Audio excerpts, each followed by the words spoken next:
Hey guys, today I'm unboxing the Huawei P30 Lite. This phone is currently retailing for around £180, that's about $220.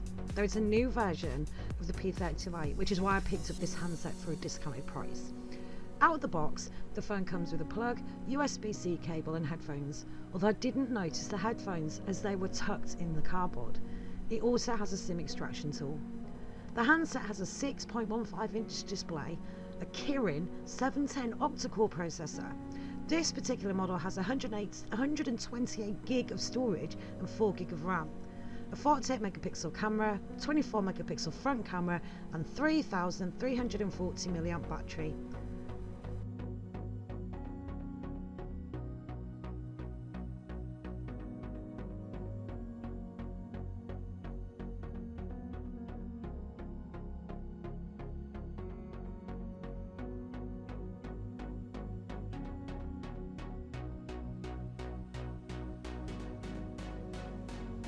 First impressions are really good. The handset is light and fits comfortably in your hand. There's not too much bloatware and you can unorganise the app layout. The device came pre-installed with Android 9 and it updated itself to Android version 10. Some models have a dual SIM. This UK version does not, but it does have a micro SD slot that will support up to a terabyte of data.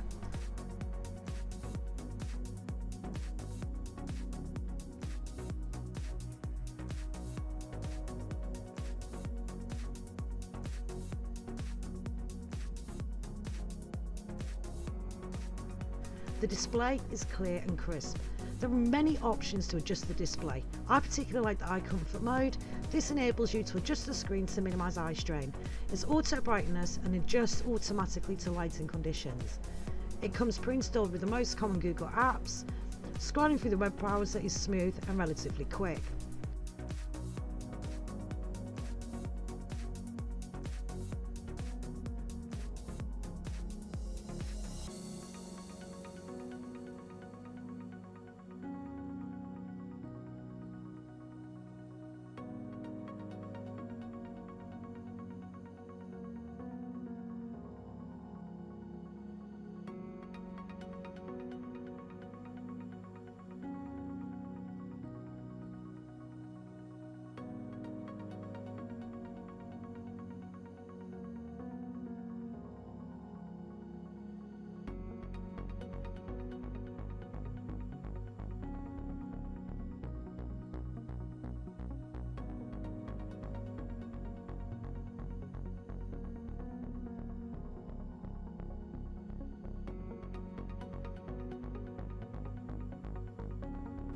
The video display is excellent for a handset of this price range.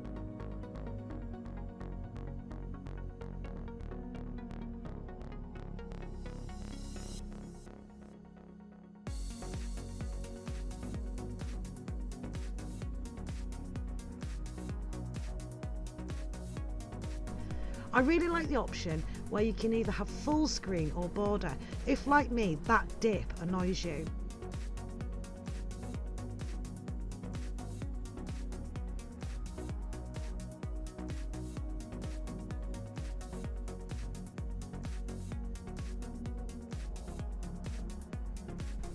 The camera is really what I purchased this handset for. Yes, I have an iPhone, but at times it can be cumbersome. In fact, comparing the weight of my iPhone to the Huawei just has a lighter and better form factor. If I wasn't so heavily dominated by Apple devices, I would trade up. Anyway, back to the camera. Well, for £180, I think this camera is pretty good. I haven't come across as good as an offering for anything in this price range. I took some shots earlier and here are the results. I noticed digital zoom on objects further away did degrade quite heavily against better handsets, but the closer to the object you are versus zoom proved to be really good. The options for the photos are amazing. You are spoilt for choice. I particularly like the beauty editing option as it came with plenty of tools to make a great Insta shot. The video quality was really good too. This is a cloudy day and the colours look vivid and bright.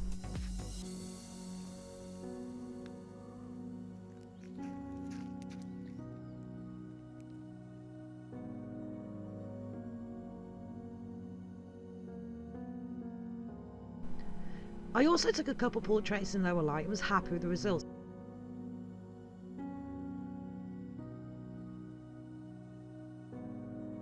Here's one of my very sick old bulldog Loki, looking cute as ever, and this phone took a great shot of him.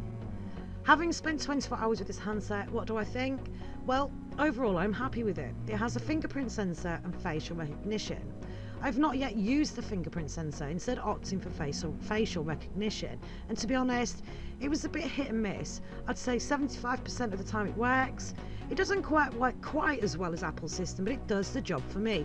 I feel like you have to have the exact angle for it to work. As far as settings go, this phone is packed with lots of options. I skimmed through, but I still feel like there are way more options I've yet to discover. Messaging and calls are standard Android. I have no complaints with either, although I think Android needs to develop a competitor for iMessage. Still having to rely on third-party apps is annoying at times. The speaker system sounds fine. It's clear enough for watching videos or playing music. The camera interface has tons of options, but a basic point-and-click photo is quick and easy. The flash is good also. It also has an option to create a file front flash for selfies, which will appeal to a lot of people.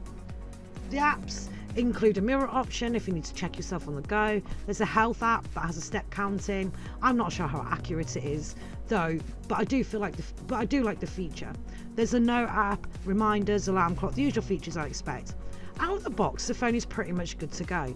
It didn't take long to set up at all. I'm not a gamer, so I cannot give you views on that, and I've avoided benchmark testing because I wanted to test the handset from a real use perspective. As for battery life, I charged it once and I've been using it moderately throughout the day, and it's at 53% from being charged yesterday. I think that's pretty good for a handset with this price range, with the features that it has. Overall, I'd recommend this handset to any of those on a budget wanting a higher end features. It really is worth it for what you're getting. The handset looks nice too. I opted for white, but it comes in peacock blue and glossy black. The housing is plastic with chrome accents. It still doesn't look too cheap. I'm going to give it a 7 out of 10. It's an absolute deal for the features you get. Decent internal storage, excellent camera, and tons of options to personalise the device.